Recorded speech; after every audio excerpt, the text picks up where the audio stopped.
my name's Lauren, as Christine said, and I just want to thank Christine for the opportunity to speak here tonight. I'm a big fan of Go Mum, a hardcore fan, I'd say. I think I've got platinum membership with Go Mum by now, and have been going since Christine founded Go Mum. But I also know Christine through friends with Birth Centre as well. I have two girls.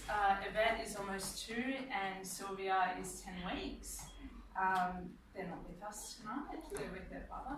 And I gave birth to both of the girls at the birth centre in the same room with the same midwife. And it was just, they were both magical experiences that I'm immensely proud of, and brings me a lot of joy to tell my birth story.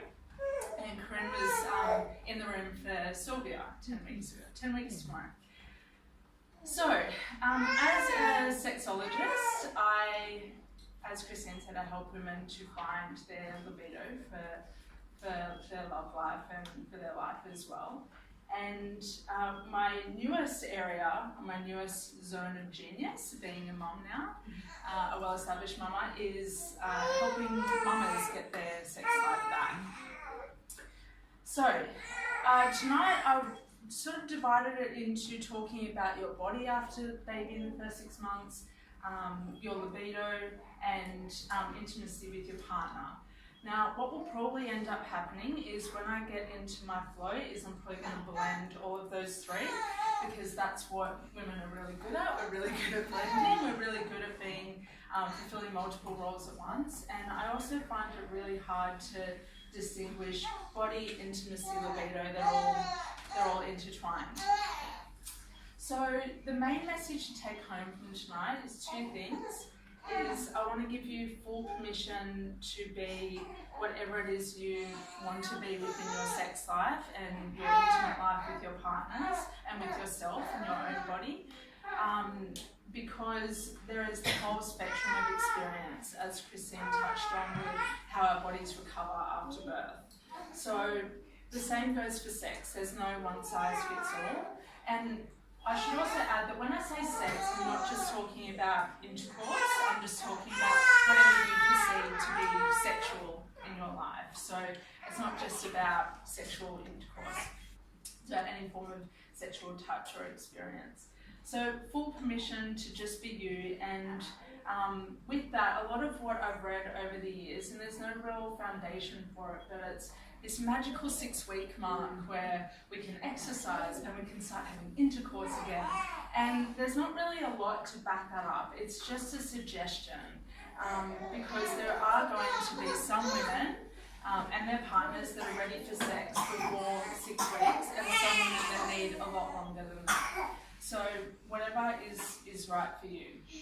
So in regards to your body, in the first 6 weeks, there's probably going to be postpartum bleeding. So that's probably not a time where you're necessarily going to feel really excited about experiencing sexual touch on your genitals. So it calls, if you're feeling that arousal come back into your body, it calls for a bit of creativity. And just looking back this year, being pregnant with Sylvia, just to be completely frank, I had no mojo whatsoever. It was just a really tough pregnancy. Not really tough, but it was challenging in its own right, and it just sapped me of so much energy. And so getting in touch with that side of myself was challenging. So I can connect to that if that's what you're experiencing in your pregnancy. If you're one of those women that have an increased libido during your pregnancy, I am insanely jealous right now. I wish that happened to me. I was praying for us. Like, please, can I please be super excited about sex during pregnancy, but it just didn't happen. So what I found for me, because my energy felt so depleted during pregnancy, was that when I was at maybe the 2 or 3 week mark after Bob, both times, my body just started to feel awake again. And a lot of that was assisted by the fact that I just wasn't carrying that weight anymore. And there just wasn't that pressure on my body. So that can be, your arousal can come back at any time. And with the female body, everything is connected. Like the way that our breasts are connected to our vulva in terms of bleeding and orgasm. Speaking of orgasm, pelvic floor exercises for men and women are really good at improving the intensity of your orgasm, just as a little bit of extra motivation to do them. But yeah, everything is connected in terms of the cycle and breastfeeding and childbirth. Our body can't really separate or distinguish in any of those processes. So just to speak to the really taboo, something that isn't often spoken about is that the return of our arousal can happen when we are breastfeeding. And the reason why that happens is breastfeeding stimulates oxytocin, and oxytocin is released when we have an orgasm. So there are parallel processes going on there. And I just want to say there is no shame in experiencing any sort of erotic or sexual feelings within your body when you are breastfeeding, because that is completely normal. It is nothing to do with your baby causing any form of sexual stimulation.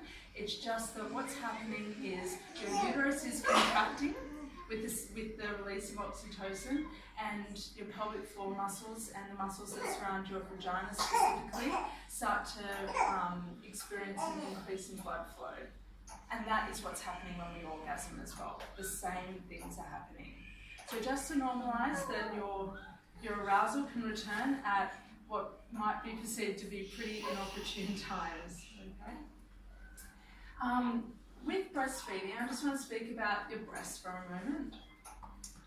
It's completely up to you if you want to incorporate them in any form of sexual play with your partner. What can happen in your body is you've got, and with your experience as a mother, is if you're breastfeeding 10, 12 times a day with your baby, it might become a hands-off zone. Especially if you're finding that you need to wear a really sexy maternity bra all the time with pads and you experience leaking. It might be something that you want to incorporate in play with your partner, but it might be something where you just want to keep hands off there. You've just had too much stimulation there already, and yeah, it's a no-go zone. What that means is that you need to communicate really clearly to your partner whether you want any touch on your breasts incorporated when you are sharing that intimacy together. Okay? Because it's going to be up to you to tell them what it is that you're consenting to and what it is that you're not, if that doesn't feel right.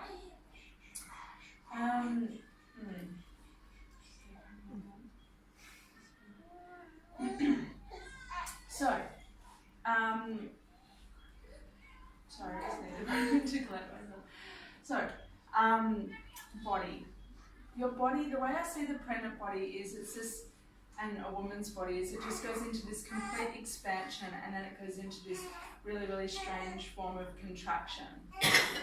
And one of my tips to you is, if you've had a baby and you haven't done this already, is to actually look at what I call your yoni, which is Sanskrit for your inner sanctum.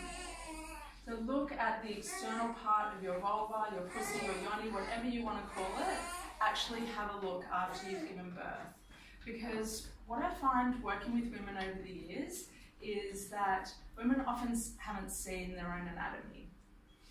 And something that we're not connected to, and we unfortunately have a bit of a silent expectation that our partner just knows what to do without actually expressing to them what it is that we like, or how we like to be touched, or actually having a connection to what we look like. Okay? So if you're feeling that you'd like to move into sex, before you do so, really, really recommend you connect with what it looks like down there, and to befriend it for whether you've had a C-section or a natural birth, to just become familiar with what your body looks like at this point in time. Okay. Because yeah, this is one of my hot tips for ownership of your body and ownership of your sexuality. We can't own we can't own our bodies and have confidence, which is what so many women want. They want confidence.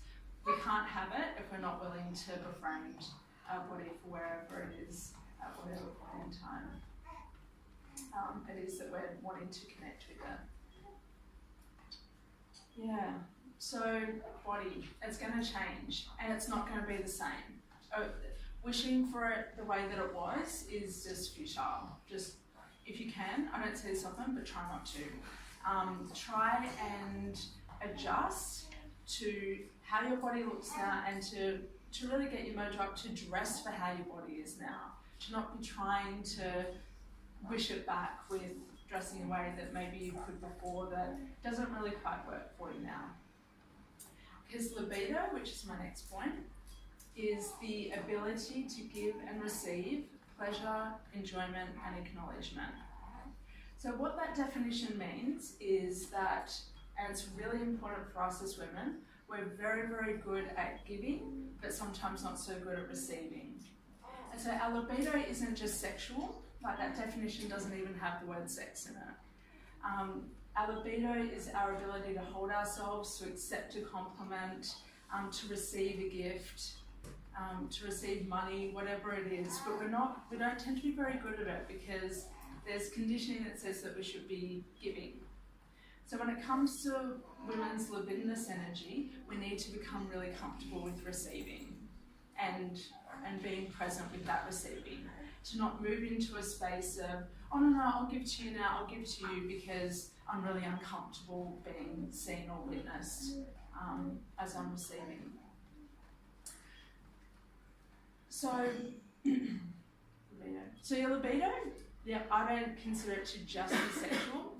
I think we've all got mojo and libidinous energy that comes into our life as well. And if you want to get comfortable with sexuality and having a sense of equity in your relationship with your partner, you really need to get comfortable with day-to-day situations like the ones I just mentioned. Giving and receiving compliments, and giving and receiving gifts and acts of service.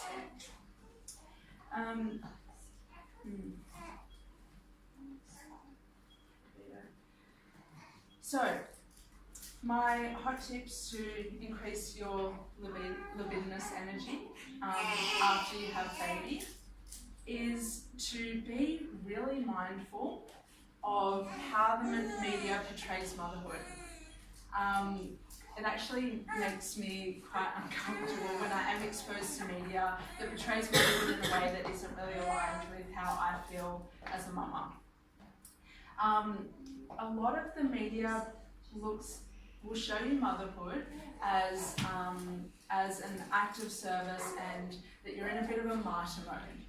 And what martyr mode means is that you give and give and give and give until you're depleted. And there's no room there for self-love or self-care, if you want to call it that. The other day I saw an ad for Coles delivery, and I'm really sensitive and I'm really nitpicky. So maybe people won't see it the same way I did. It was Coles delivery online, and it was an image of a mum, obviously, reading a magazine with her kids playing in front of her. And Coles delivery gives her the freedom to read a magazine in front of her kids. And I thought, you know what, that's not quite enough for me. Personally, I want to see no kids around. I think it's so important to acknowledge that yes, you're a carer, but that you don't always have to be fulfilling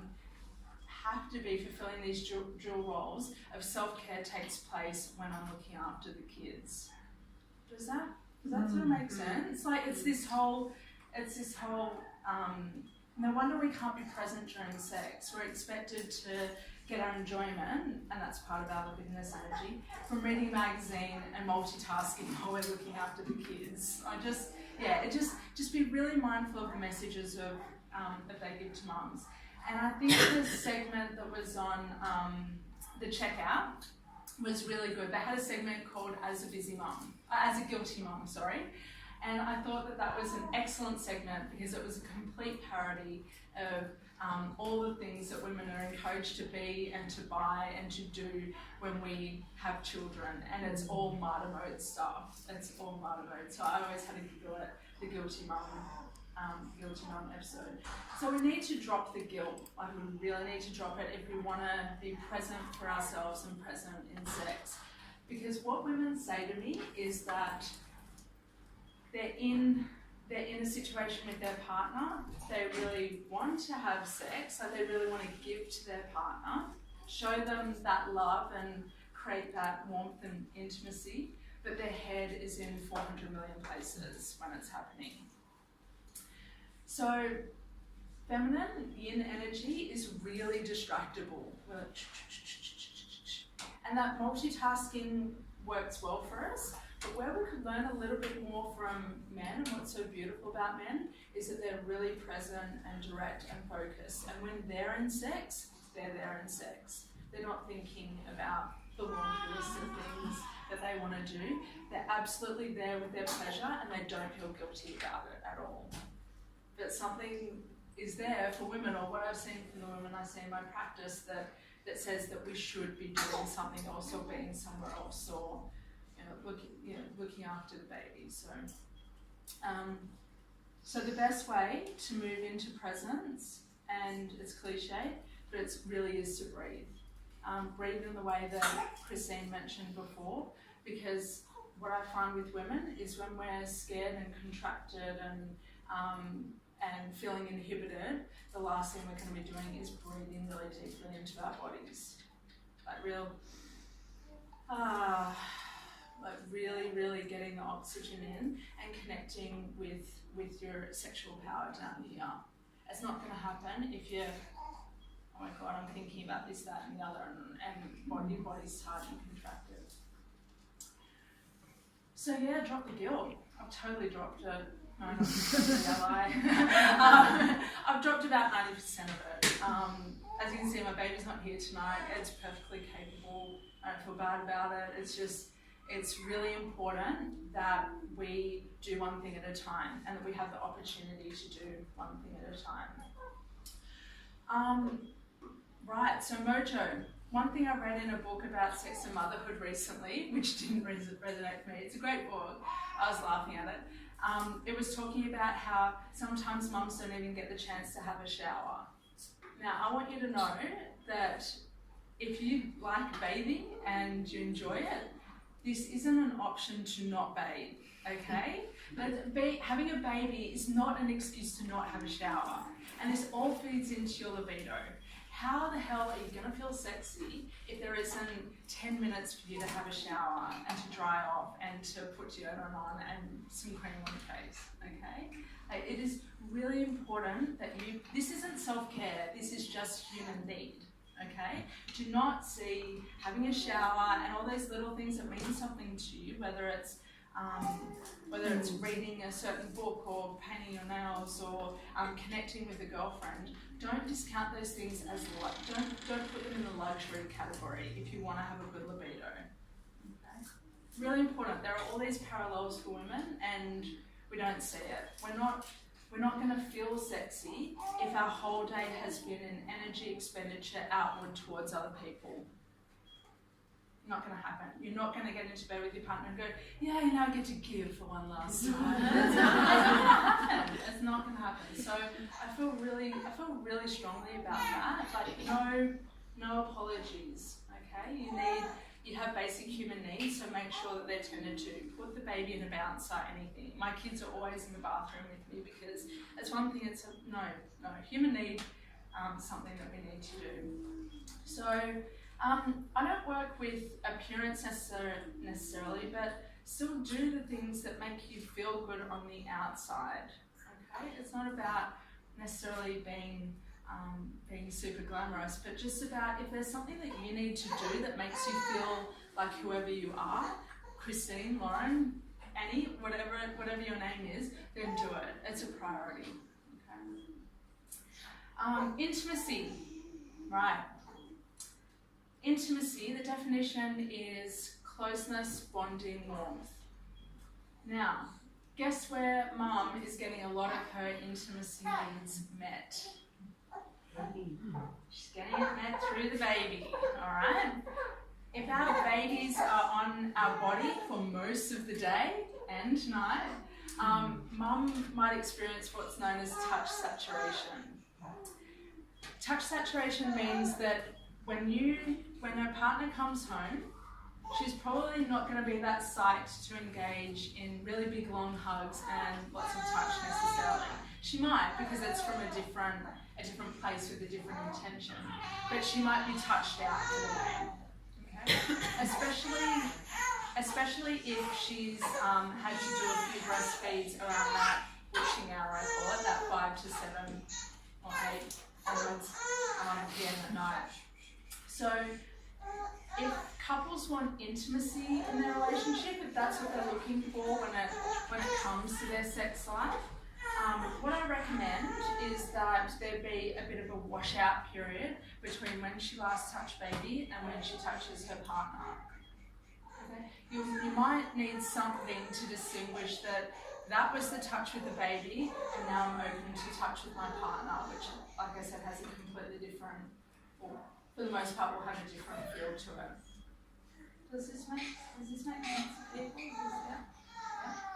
So whatever it is that you need to do to separate yourself from role of mama and being touched into being touched by your partner is what you need to do. Okay, so you might want to have a shower, you might want to do something for yourself. Sometimes I go for a walk at night time just to create a distinction between the day that I've had with the children. When I come home, I'm so much more present for my partner, because it's what I've had with the children isn't bleeding into my time with him where I'm still skating. Yeah. Makes me far more open in my heart, which means that you're going to be far more open for sexual expression, for giving and receiving. So communication flows into the intimacy part, just like it did with the points I was making about your body. Because your partner isn't a mind reader. He or she isn't going to know that that you don't want to be touched in certain places with your new mama body, or that you do really want to be touched in certain places with your new mama body. Assumptions are really, really dangerous.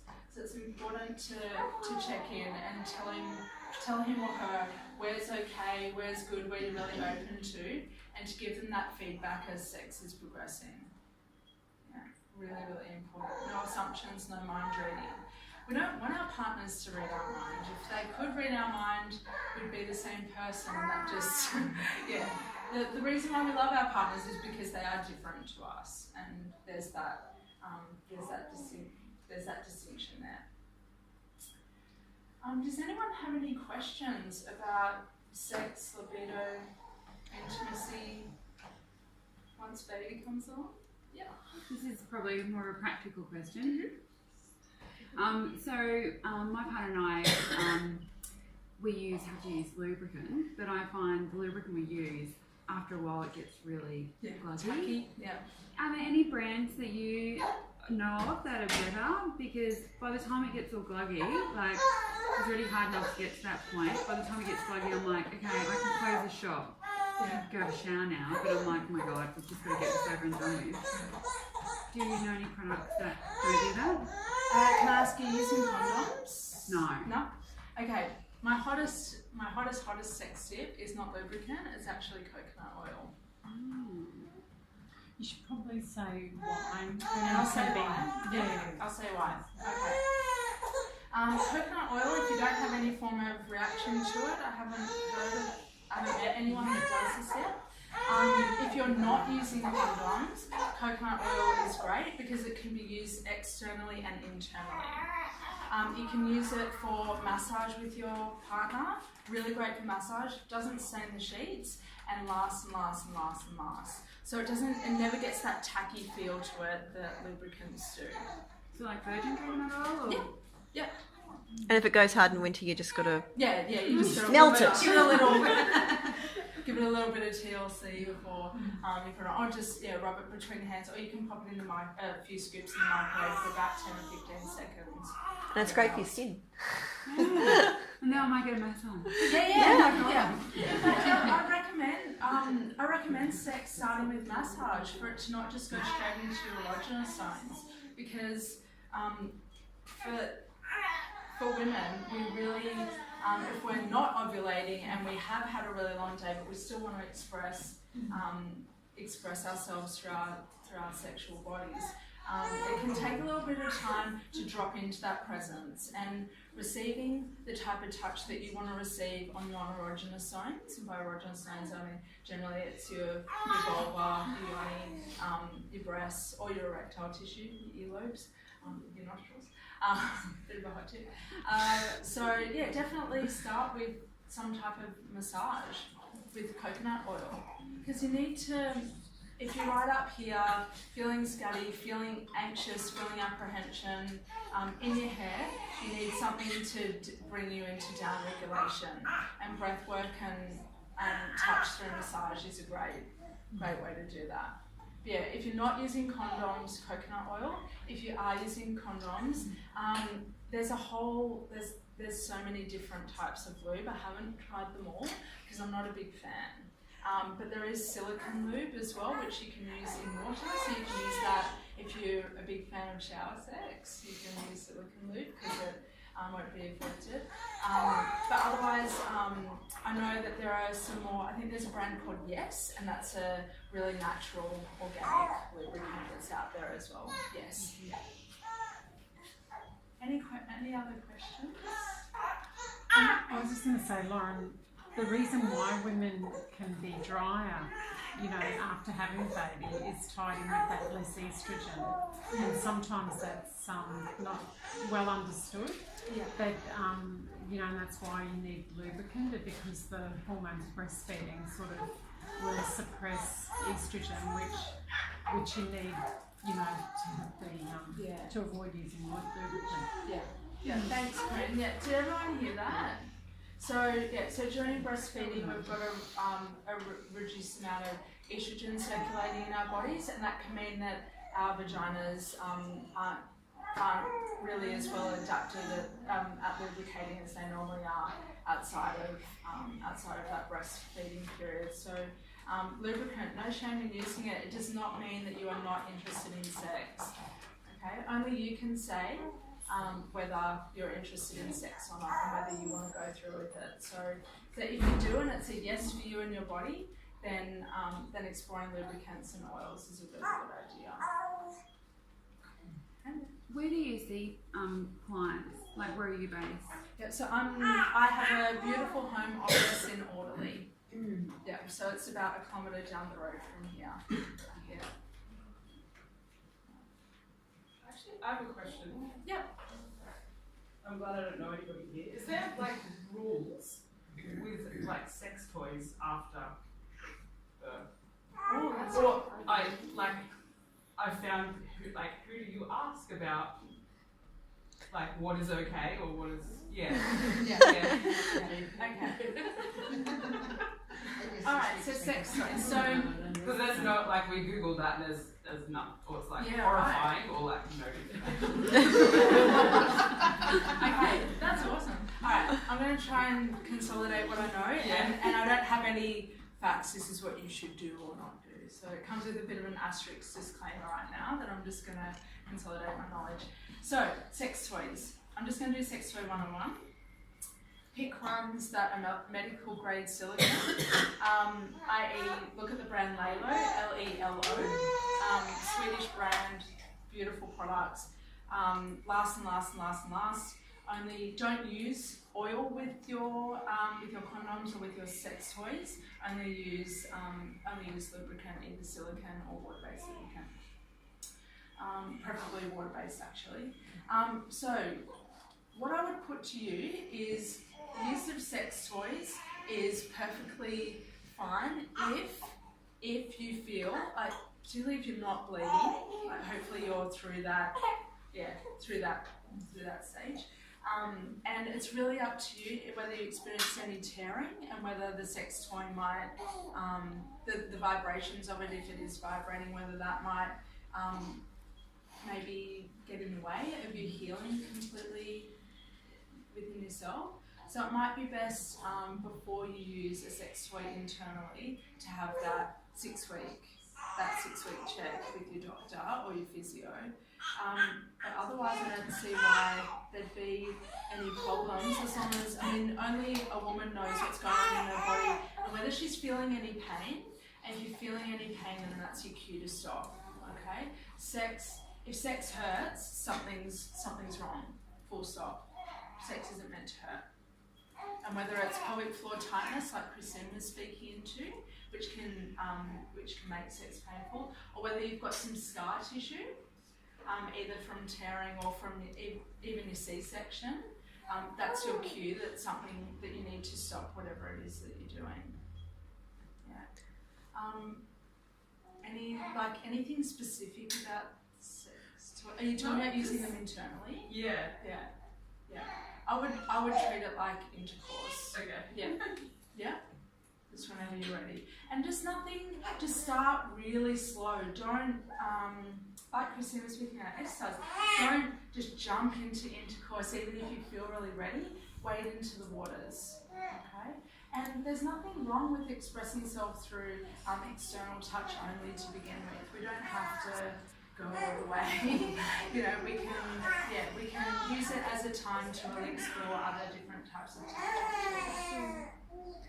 Just something I wanted to touch on, it just made me think of it just before.